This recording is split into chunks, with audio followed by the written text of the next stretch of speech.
Muy buenos días a todos, a todas, compañeros. Gracias por estar aquí este ratito. Gracias sobre todo a José Juan Muñoz por brindarse siempre a echar una mano.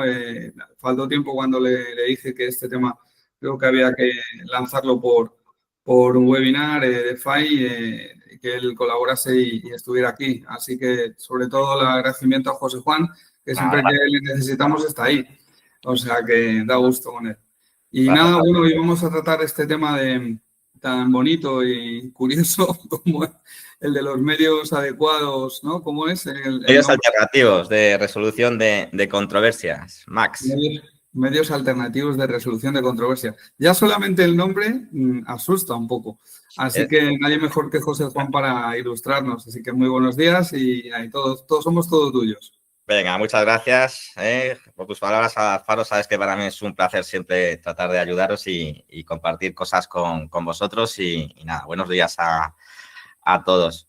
Pues bueno, realmente no sé si asusta o no. Vamos a tratar de quitar hoy un poco el miedo en caso de que genere algún susto, pero lo que sí parece que es un nombre algo redundante, ¿no? Método alternativo de resolución de conflictos. No sé si me habéis oído alguna vez decir que decía Ortega y Gasset que todo lo que no es ciencia, es literatura. Probablemente este título tenga mucho de literatura, pero también tiene ciencia, ¿eh? Porque voy a tratar de explicaros un poco desde un punto de vista práctico. No va a ser una exposición ni mucho menos teórica, aunque evidentemente es ámbito jurídico y algunos conceptos y algunas nociones sí requieren de cierta tecnicismo, si me permitís. Pero es una actividad o es un mecanismo, unos mecanismos que han introducido que sí nos van a afectar en múltiples ámbitos del desarrollo de la intermediación inmobiliaria, ¿no? Comenzar diciendo que es una ley que se aprueba en enero, es la ley 1/2025, es una ley orgánica de medidas de materia de eficiencia de servicio público de justicia. Como es una ley bastante compleja y que afecta a un ámbito tan complejo y tan, bueno, a veces tan lento en los cambios como es la administración de justicia, es una norma que establece una vacatio legis, es decir, un periodo para entrar en aplicación desde que se publicó, fijaros, el 3 de abril de este año. Es decir, todo posible conflicto, toda posible controversia que surja a partir de esa fecha ya va a estar afectada por estos medios alternativos de resolución de conflictos. ¿Pero qué es un medio alternativo de resolución de conflictos? Pues podríamos definirlo como es aquellos mecanismos o aquel procedimiento previsto, en este caso, en la norma que acabo de citaros, tendente a hacer que las partes, con carácter previo a acudir a un juzgado, ¿no?, en determinadas materias, pues tengan obligatoriamente que tratar de llegar a un acuerdo. No están obligadas a llegar a un acuerdo, evidentemente, pero sí tienen que desarrollar una labor, un procedimiento para tratar de llegar a un acuerdo. Y como esto sería algo muy, muy genérico, lo que hace la norma es establecer precisamente como una suerte de catálogos de procedimientos MAX que van a tener que utilizar las partes, ¿no?, con carácter previo al inicio de un procedimiento judicial. Fijaros que digo con carácter previo al inicio de un procedimiento judicial, porque lo más relevante de los MAX es precisamente que si no se acredita con carácter previo a la interposición de una demanda en el ámbito civil o en el ámbito mercantil que se ha desarrollado alguno de estos mecanismos, ahora veremos ahora en qué consisten así a grandes rasgos, pues no se va a poder admitir la demanda por el juzgado. Es decir, estamos hablando de lo que técnicamente se llama un requisito de admisibilidad o de procedibilidad. Es decir, si nosotros tenemos un problema con un cliente porque no nos paga los honorarios, por ejemplo, y resulta que le hemos requerido mediante un requerimiento extrajudicial al pago, pues hasta ahora, pues interponíamos, si no llegábamos a un acuerdo o no atendía a dicho requerimiento, interponíamos la demanda, pero ahora eso ya no va a poder ser así. Ahora vamos a tener que mandar un requerimiento, vamos a tener que entablar un procedimiento de negociación con él y en el caso de que no lleguemos a un acuerdo, pues evidentemente vamos a tener que interponer esa correspondiente demanda, ¿no? No solamente se trata de un requisito de admisibilidad o de procedibilidad, ¿no?, sino que también, y esto lo tendremos que ver cómo evoluciona, porque al final la ley dice una cosa, pero lo importante no solamente es lo que diga la ley, sino cómo los aplicadores de la ley luego la apliquen y la interpreten, ¿no? Pero hay una cosa que es evidente para todos los aplicadores de la ley. Cuando hablo de aplicadores de la ley, hablo principalmente de los juzgados y tribunales. Y es que si nos quedamos en un requisito puramente formal, es decir, acudir a uno de estos medios sin más y, por tanto, cumplir un trámite que lo que va a hacer es que se dilaten mucho más los procedimientos, pues va a perder esencia, ¿no? Y eso hace que lo que se exija realmente por la ley, o sea, el espíritu de la ley, es que esa negociación sea de buena fe. Es decir, lo que pretende esta ley es empujar a las partes en un conflicto a que con cierto ánimo y con cierta predisposición, en definitiva, con buena fe, traten de solucionar el conflicto antes de que tener que acudir a los juzgados y tribunales, ¿no? Y eso va a tener, por ejemplo, una repercusión, luego lo veremos, de cara a lo que pueden ser los pronunciamientos, fijaros, en costas. Es decir, el propio juez o tribunal va a poder observar y va a decir, bueno, sí, ustedes han cumplido el procedimiento formal de acudir a un MAX, pero realmente ustedes no tenían la voluntad real o no hicieron una negociación lo suficientemente ajustada al principio de buena fe, de tal manera que aunque yo a usted le vaya a dar la razón, por ejemplo, no le voy a condenar a la otra parte a unas costas del procedimiento. Fijaros esto también la repercusión que puede tener de cara a litigar, ¿no? Lo que se trata en definitiva es de poner obstáculos o reconducir el hecho de acudir a un juzgado y tribunal a una última instancia, un último recurso, tratar de agotar, insisto, con carácter previo las negociaciones. Luego vamos a ver de una manera más detallada cómo esto afecta en el ámbito de la intermediación inmobiliaria, pero quiero ya empezar a deciros o daros algunas pinceladas para que toméis conciencia de ello, ¿no? Imaginémonos nuestros encargos de venta, nuestros contratos de mediación, nuestros contratos de exclusiva, llamadlo como queráis, tanto con comprador como con vendedor, ¿no? Ahora, cualquier tipo de problema que tengamos con un cliente derivado del cumplimiento o ejecución de este contrato, con carácter previo, evidentemente, a interponer la demanda o cualquier tipo de acción judicial, voy a tener que acudir a un mecanismo de resolución de conflictos, un MAX, en definitiva, ¿no? Pero no solamente en las relaciones que yo mantenga con mis clientes cuando me contratan los servicios, sino también cuando yo estoy ejerciendo de intermediario inmobiliario entre los conflictos que puedan surgir entre los propios clientes, en este caso, comprador, vendedor o arrendador, arrendatario, ¿no? Es decir, si se hace una señal, una oferta de compra, una reserva y hay cualquier tipo de problema con las cantidades en depósito, con el cumplimiento del contrato con una de las partes, exactamente igual. Van a tener que acudir con carácter previo al inicio de cualquier acción judicial a un MAX. Que os voy a contar en las relaciones arrendaticias, donde es muy frecuente que entre arrendador y arrendatario pues haya multitud de controversias, no ya solamente por los retrasos en el pago de la renta o incluso el impago de renta, sino por pequeñas reparaciones, etcétera, etcétera. Aquí también los MAX van a jugar un papel bastante importante. Otro ámbito donde los MAX van a jugar un papel muy importante es en las relaciones entre las propias agencias. Es decir, cuando yo estoy colaborando con otra agencia inmobiliaria, por ejemplo, a través de una plataforma colaborativa, MLS o llamémosla como queráis, pues evidentemente pueden surgir conflictos entre las propias agencias, ¿no? Pues vale, la resolución de esos conflictos también tiene una incidencia muy determinante los MAX. Y evidentemente, no solamente en la firma de los contratos preparatorios del contrato de compraventa, es decir, contratos de arras, contratos de reserva, oferta de compra, sino la propia escritura pública de compraventa, si hay un conflicto derivado de ese negocio jurídico, también el MAX va a tener su incidencia. Por tanto, si os dais cuenta, los MAX van a afectar a todo tipo de relación que tiene una agencia inmobiliaria en sus distintas vertientes o dimensiones, porque estamos en un ámbito del derecho privado, en un ámbito del derecho civil y empresarial, y es precisamente ahí donde inciden los MAX de una manera clara y rotunda, con arreglo a lo previsto en la ley. A mí me gusta tratar de explicar el porqué, la justificación de estos MAX, ¿no? Si nos leemos la ley con detenimiento, hay una justificación formal.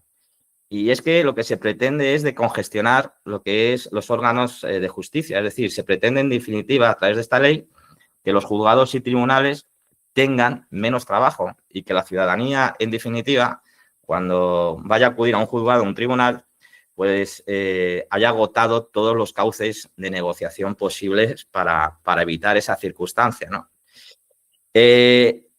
Pero esta dimensión formal que viene en la norma en realidad lo que encierra es una justificación más real, ¿no? Y es que lo que se trata es de dificultar, en definitiva, el acceso a los juzgados y a los tribunales, ¿no? Este fomento de los MACs, que tendremos que ver ahora cómo lo gradúan los propios aplicadores del derecho, lo que está suponiendo es que cuando vayamos a un procedimiento judicial, cierta seguridad jurídica que teníamos antes de haber al menos requerido el ejercicio de nuestro derecho, no haber llegado a un acuerdo, etcétera, etcétera, pues incluso suponía que en el caso de que estimasen mis pretensiones, yo tenía la certeza, en un alto porcentaje, de que a la otra parte, a la que había incumplido, pues, por ejemplo, se le iban a poder condenar a las costas del procedimiento, que es algo muy relevante cuando nos metemos en un procedimiento judicial. Es decir, quién va a asumir los gastos de ese procedimiento, ¿no? Y hasta ahora era muy evidente que los gastos del procedimiento los asumía la parte vencedora. Los asumía la parte perdedora y, por tanto, la parte vencedora quedaba indemne. Pero con esta modificación, con ese criterio de buena fe, de intento real de mediación, el margen de arbitrariedad que van a tener ahora los juzgados y tribunales precisamente para determinar esa circunstancia va a ser muy relevante, hasta el punto que puede ser que la parte vencedora, insisto, no vea recuperar sus gastos en el procedimiento porque se considere que no ha negociado o no ha tratado de llegar a un acuerdo con la suficiente diligencia o con la suficiente predisposición o buena fe, si me permitís, en términos jurídicos. ¿Hasta aquí alguna duda? ¿Todo bien? Bien, pues seguimos. Los MACs, he dicho que es mecanismos para resolución de conflictos o de controversias y es la propia ley la que nos establece qué tipos de MACs hay, ¿de acuerdo? No es del todo un número clausus, es decir, no es del todo una lista cerrada, pero al día de hoy podríamos decir que funciona como una lista cerrada. El primero de ellos, fijaros, es la mediación. ¿Os suena lo de la mediación? Nosotros mismos somos mediadores. Esto es una circunstancia muy relevante porque yo creo que nosotros, los profesionales inmobiliarios, siempre y cuando cumplamos los requisitos que establece la ley, podemos desarrollar, fijaros, una función de mediación en la resolución de conflictos relacionados con el sector de la intermediación inmobiliaria. Es decir, yo cuando salió esta ley dije, bueno, ¿qué mejor especialistas puede haber para resolver un problema que un agente inmobiliario, ¿no? Que está familiarizado con una casuística muy determinada en el desarrollo de su ejercicio? Luego lo veremos, los requisitos que hay que cumplir y cómo lo podríamos hacer, pero la mediación es uno de estos mecanismos de resolución de conflictos. Otro mecanismo que prevé la ley también es la conciliación. La conciliación puede ser pública o privada, ¿no? Entonces, en el ámbito de las conciliaciones ante un funcionario público, pues tenemos, fijaros, tres tipos de conciliación. La conciliación notarial, es decir, el notario también puede hacer de conciliación, la conciliación registral y, evidentemente, la conciliación judicial que se rige por la ley de jurisdicción voluntaria, ¿no? La conciliación privada, como os he dicho. Y otro mecanismo muy interesante es lo que se denomina la oferta vinculante confidencial. Luego veremos en qué consiste, pero es que consiste en definitiva en que una de las partes, la que inicia en este caso la fase de negociación, pues le lanza una oferta para tratar de llegar a un acuerdo a la otra parte, una oferta que es vinculante. Y una oferta que, si es aceptada por la otra parte, pues supondría como la perfección de un contrato, de tal manera que sería ejecutivo. De todos los mecanismos MACs, la oferta vinculante confidencial es el único en el que es preceptiva la intervención de un abogado cuando la cuantía de la reclamación, por ejemplo, supera los 2.000 euros. Luego, si queréis, entramos un poquito más en detalles. Más mecanismos MACs, la opinión de persona experta independiente. Este yo creo que también tiene una incidencia o puede ser muy útil en el ámbito de la intermediación inmobiliaria en el sentido de que ese experto independiente puede ser un profesional inmobiliario, ¿no? Entonces, si se articula bien ese procedimiento para este MACs, pues ahí también los agentes inmobiliarios pueden jugar un papel. Y el último sería el derecho colaborativo. El derecho colaborativo es un tipo de procedimiento que intervienen abogados, pero abogados que, fijaros, asumen el compromiso de, si no llegan a un acuerdo, luego, posteriormente, no poder llevar el procedimiento judicial ante los juzgados y tribunales. Es decir, es como una especie de compromiso que adquieren los abogados que van a participar en esa negociación en base al derecho colaborativo, diciendo que lo vamos a poner todo en el asador, no me voy a guardar nada. Oye, y si no consigo un acuerdo, no puede haber ningún tipo de confusión con respecto a cuál era mi intención real, porque me abstengo de luego llevar ese procedimiento más adelante, ¿no? Y por último, pues también a modo de cláusula abierta o genérica, pues dice cualquier actividad negociada directamente por las partes entre sus abogados o entre sus abogados y procuradores bajo determinadas directrices y con su conformidad. Esto es muy genérico, es una especie de cajón en sastre, pero no vale toda negociación directa entre las partes o entre los abogados de las partes para que consideremos cumplida este procedimiento. Se requiere, entre comillas, si me permitís, cierta formalidad para que ello sea así, ¿vale? ¿Qué materias están cubiertas o qué materias se exige un MACS? Lo he dicho antes, las civiles y las mercantiles.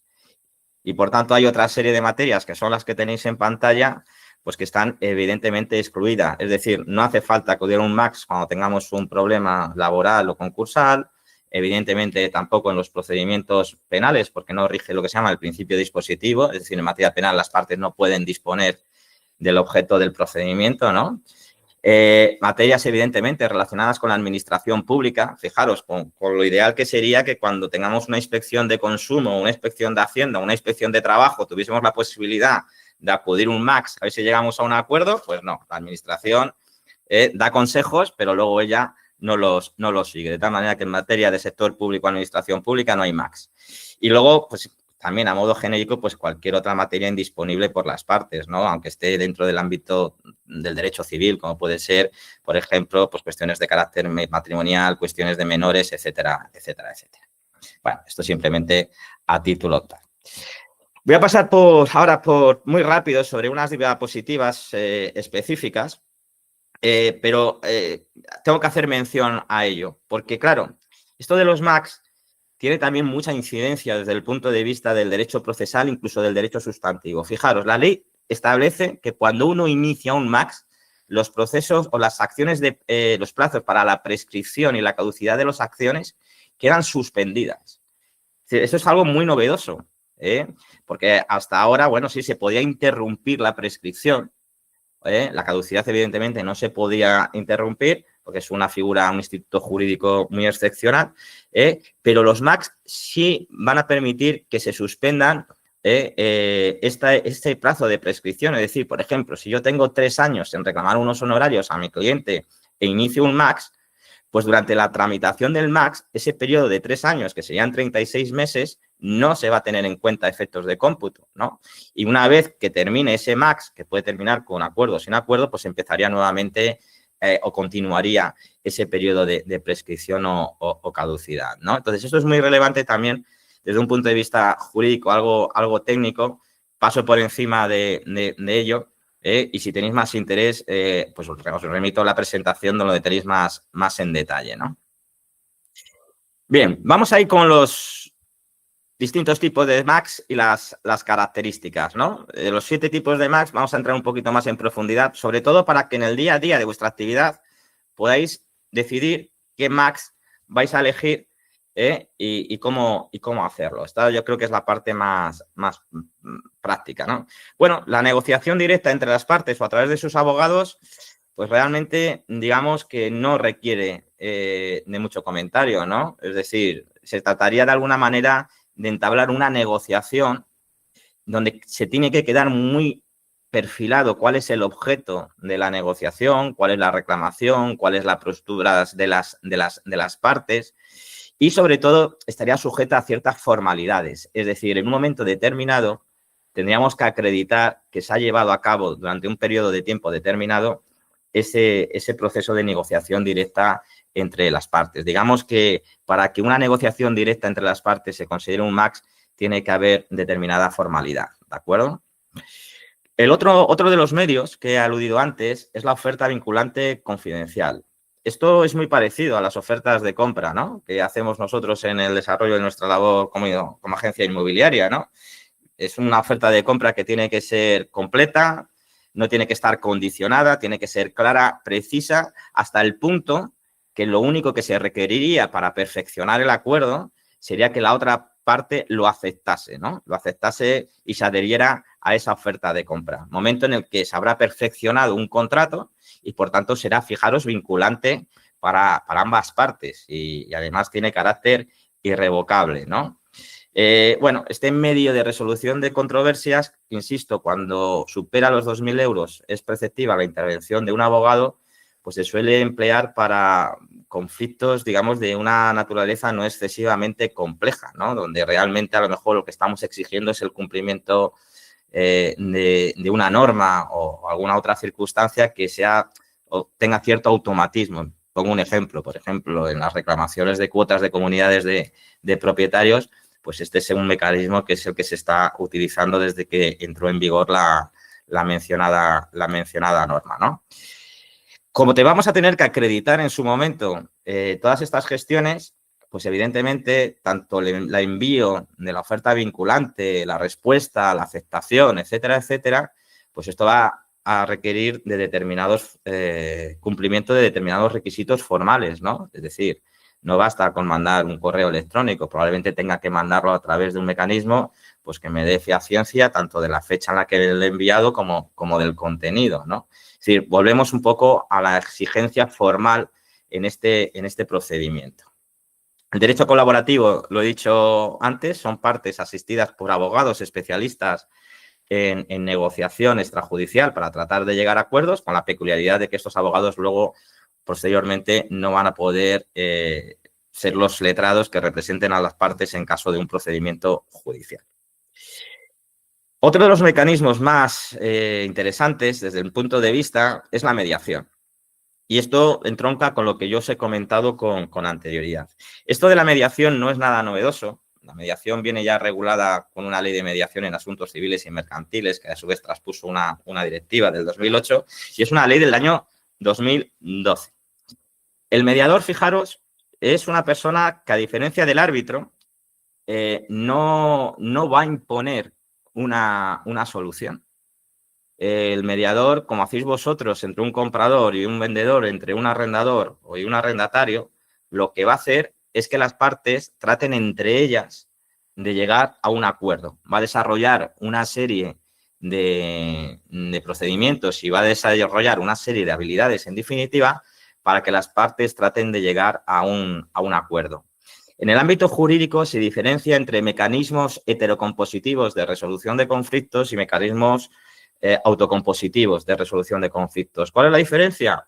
Pues en los mecanismos heterocompositivos hay un tercero, como puede ser un árbitro o como puede ser un juez, que en el caso de que las partes lleven allí el conflicto, pues este tercero es el que va a imponer la solución al conflicto, bien a través de un laudo arbitral o bien a través de una sentencia judicial que va a ser ejecutiva, por otro lado. Es decir, que si no la cumplen voluntariamente se puede obligar a su cumplimiento. En los mecanismos autocompositivos, entre los que están todos los MACs y evidentemente también la mediación, ese tercero que es el mediador o puede ser el que hace la conciliación o puede ser ese experto, él no va a imponer ninguna solución, insisto, va a ayudar, va a acompañar, va a asesorar a las partes para que lleguen a una solución. Y esto es muy importante porque en función de la elección del mediador, pues hay más probabilidades de que el conflicto se resuelva de una manera amistosa o no se acabe resolviendo de una manera amistosa. Os quiero decir en definitiva con esto que aquí juega un papel determinante la especialización. Y esto entronca con los agentes inmobiliarios, que evidentemente tienen el grado de especialización en el ámbito inmobiliario y de la intermediación inmobiliaria, ¿no? Por tanto, es muy interesante que tengáis esto en mente, porque la mediación, aparte de ser evidentemente un mecanismo mucho más económico, que acudir a un juzgado infinitamente más económico, mucho más rápido, una de las características que tiene frente a los mecanismos heterocompositivos, donde se suelen romper las relaciones, ¿no?, entre las partes, precisamente porque hay un conflicto y porque tienen que acudir a un tercero, aquí se trata también incluso de mantener de alguna manera la posibilidad de que esa relación se mantenga, ¿no? Fijaros esto también la importancia que tiene de cara a conseguir que un contrato de arras pues acabe elevando a escritura pública o que un contrato de arrendamiento se acabe manteniendo en el tiempo de una manera satisfactoria para las dos partes, etcétera, etcétera, etcétera, ¿vale?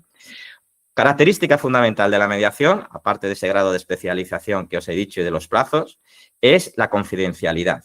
Es decir, si las partes inician una mediación y no consiguen llegar a un acuerdo, las posturas que hayan tenido en ese procedimiento de conciliación, pues evidentemente van a estar confidencialmente protegidas. Tan es así que no se van a poder aportar al procedimiento.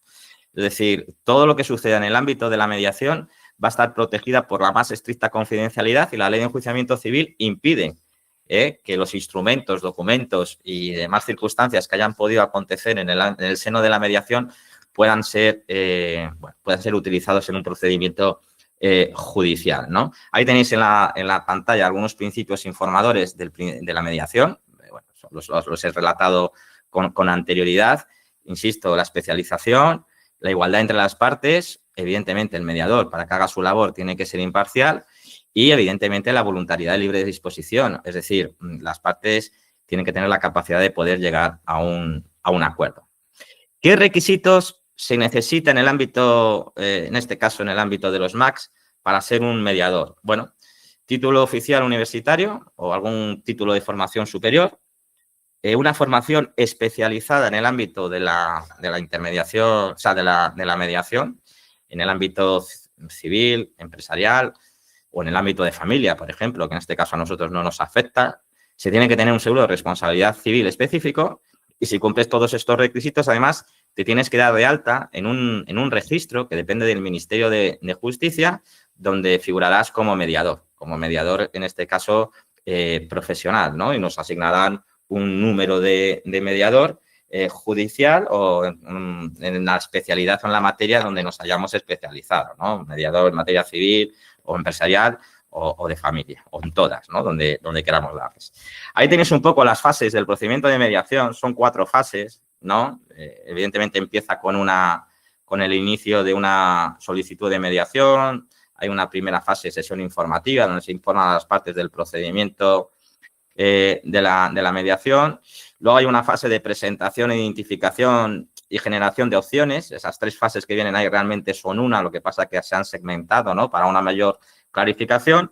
Y luego esa mediación podrá acabar con un acuerdo o no podrá acabar con un acuerdo, de lo cual se levantará el correspondiente acta. Si hay un acuerdo, ese acuerdo se puede elevar a público incluso y es un título ejecutivo, y si no hay acuerdo, pues se levanta un acta como que no hay acuerdo y eso ya nos dejaría abiertas la vía para acudir al procedimiento judicial en su caso, ¿no?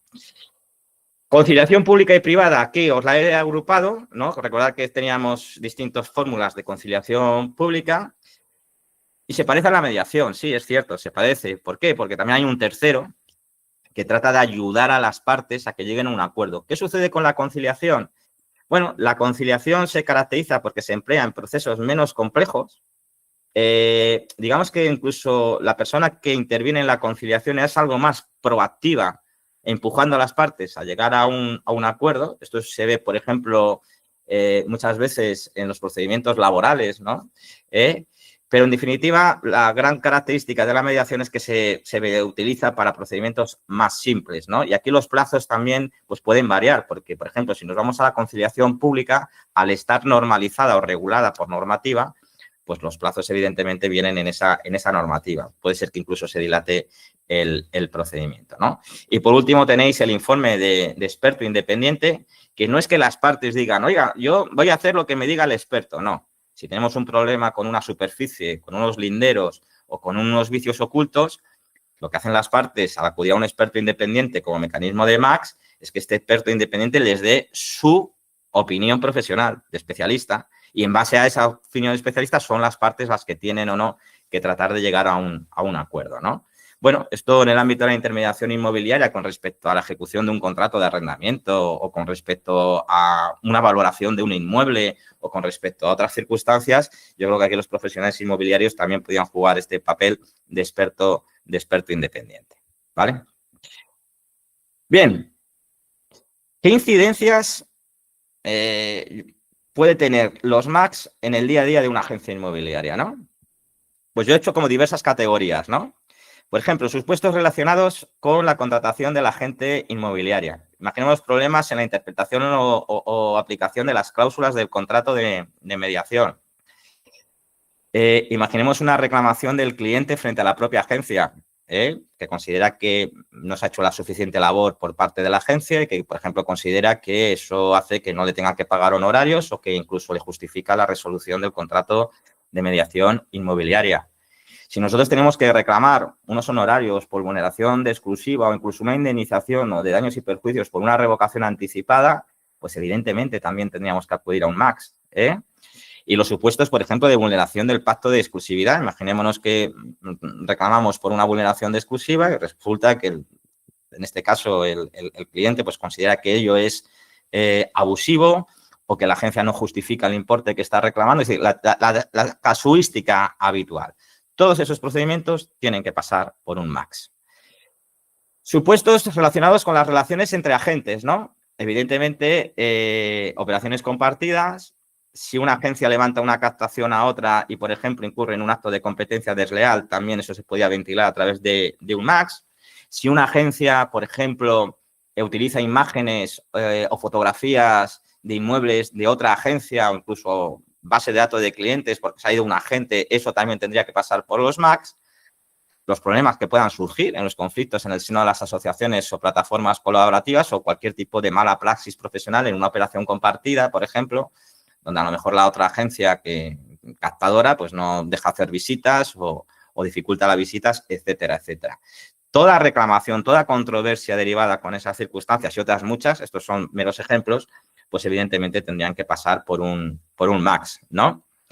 Lo he anunciado antes también, ¿no? Supuestos relacionados con los contratos preparatorios de compraventa, contratos de arras, ofertas de compra, reserva, vencimientos de plazos para escriturar, incumplimiento de las condiciones acordadas en el contrato de arras, ¿no?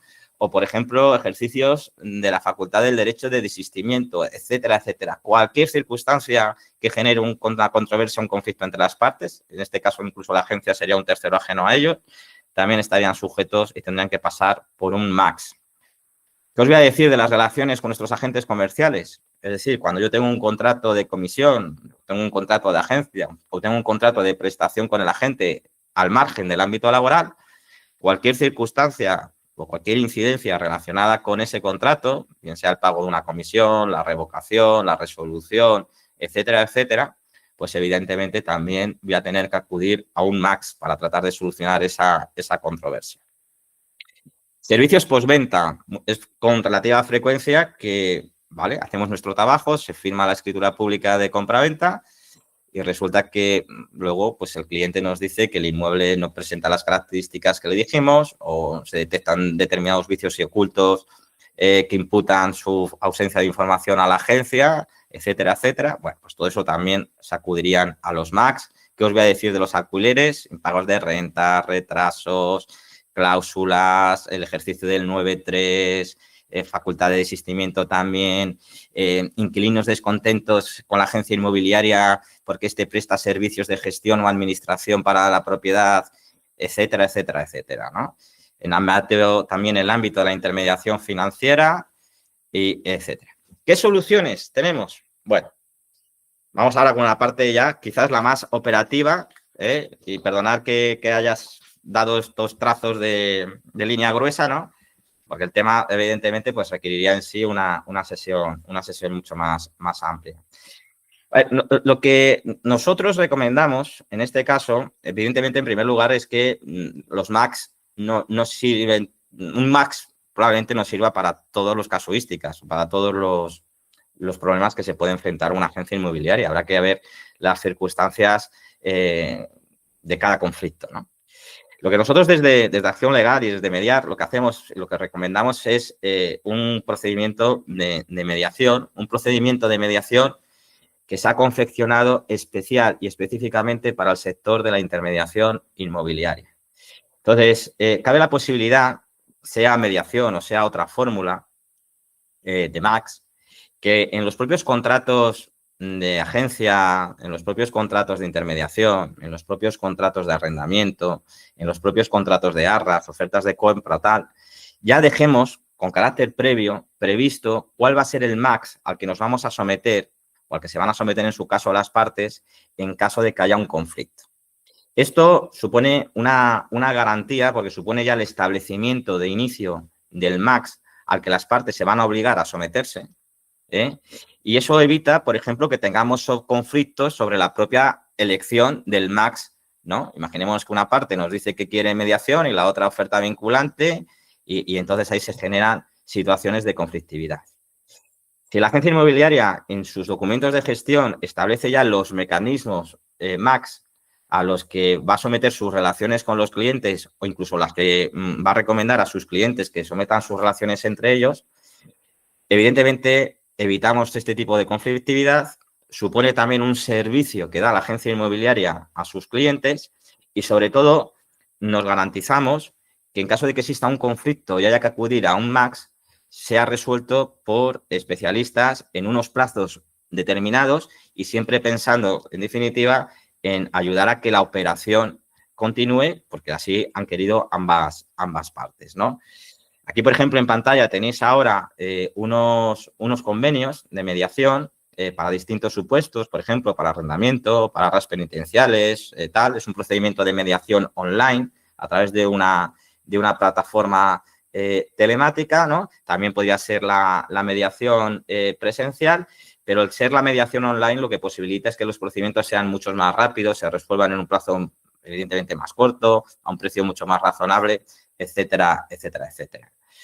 Se puede utilizar un convenio o se puede utilizar una cláusula, ¿no? Que introducir en los contratos. Ahí la tenéis en este caso. Claro, cuando hablamos de introducción de cláusulas en un contrato de convenios, estamos hablando de max en los que va a intervenir un tercero, sea una conciliación, sea una mediación o sea incluso un experto independiente.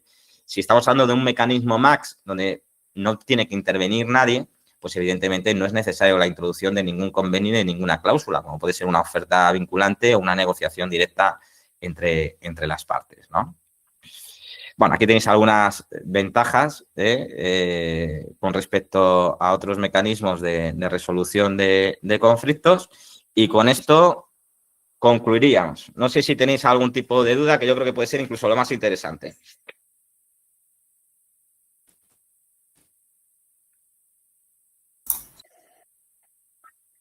Pues muchísimas gracias, José Juan. Bueno, han pisado algunos callos, yo creo. Teníamos los juanetes tranquilos y después de escucharte, pues bueno, pues más madera, ¿no? Pero obviamente creo que esto nos da de lleno, tal y como yo lo veo en la práctica de una agencia inmobiliaria. Tenemos que profundizar sobre ello. Por tanto, bueno, tenemos ahora a José Juan aquí por si necesitáis hacerle alguna consulta. A mí se me ocurren algunas, pero prefiero dejar que pregunten los compañeros. Claro, claro. Yo tengo una pregunta, José María. No sé si puedes. Soy Iván Tambasco, encantado. Y gracias por el taller, porque evidentemente es muy interesante. Creo que también nos puede ayudar a tener un mejor posicionamiento frente al mercado, ya conociendo evidentemente las que son nuestras obligaciones. La pregunta creo que ya has contestado, pero por si acaso. En el caso de un intento de acuerdo, el único acuerdo cuando hay un conflicto económico es hacer un descuento, entiendo yo, es decir, o aplazar el pago. Si más no veo yo entendiendo que puede ser una de las... creo que has contestado. Evidentemente, el caso de no llegar a ese tipo de acuerdo, eso no se considera ya como una posibilidad de... claro. Pues, no lo tendrá en cuenta.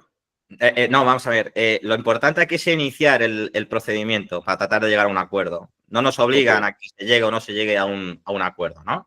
Entonces, si iniciamos un procedimiento, y he pasado antes muy rápido quizás por ello, y en el plazo de 30 días, que es lo que establece la ley, la otra parte, por ejemplo, no nos dice absolutamente nada o nos dice directamente que no quiere ningún tipo de acuerdo, una vez transcurridos esos 30 días, ya tendríamos abierta la posibilidad de acudir a los juzgados y tribunales.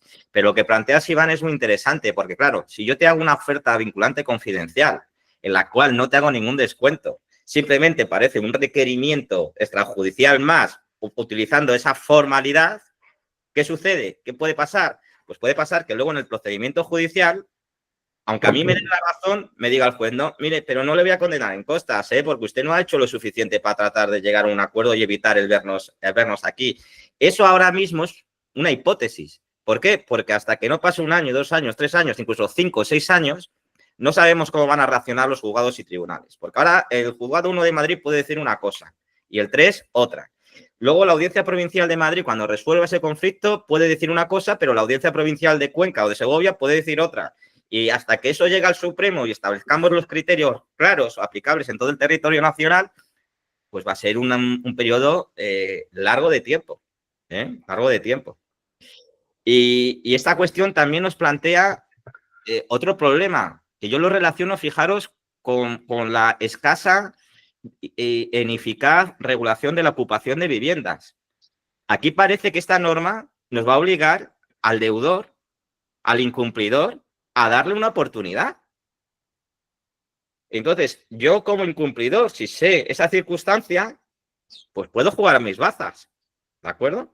Es decir, es una norma que veremos cómo se pone en práctica en la realidad, pero que ahora mismo genera unas sombras muy importantes. Entiendo que este mecanismo no es obligatorio solo para el mundo de la empresa, sino también para particular a particular. Claro, Es decir, claro, por ejemplo, contratos de arras, contratos de compraventa entre particulares, en fin, todo ámbito civil y mercantil.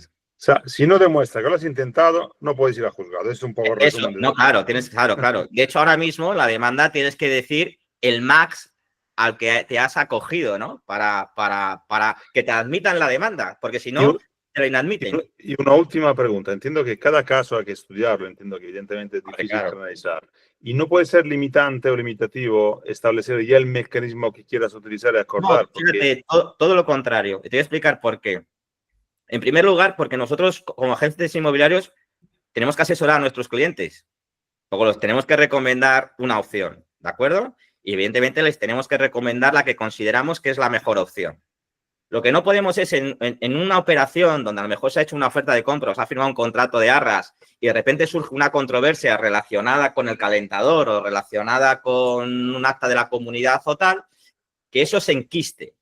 El establecimiento del mecanismo adecuado lo que nos va a ayudar es que a esa posición un tercero, ¿de acuerdo? Puede ser mediación, puede ser conciliación, lo que queréis, un tercero especialista ayude a que esa operación continúe y salga y se eliminen las asperezas, ¿no?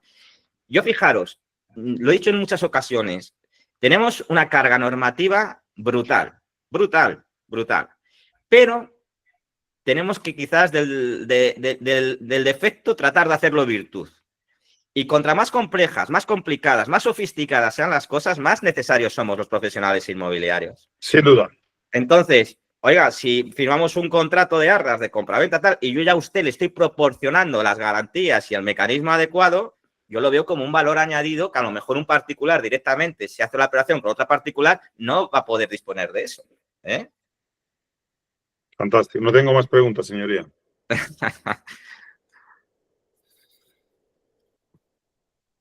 No sé si hay alguna pregunta más.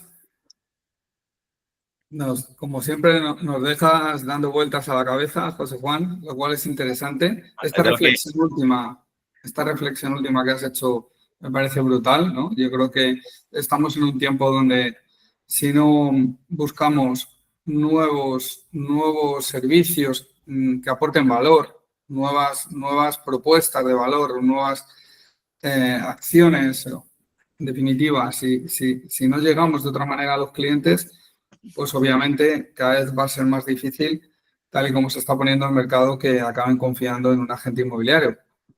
Lo decíamos hace muchísimos años, ¿no?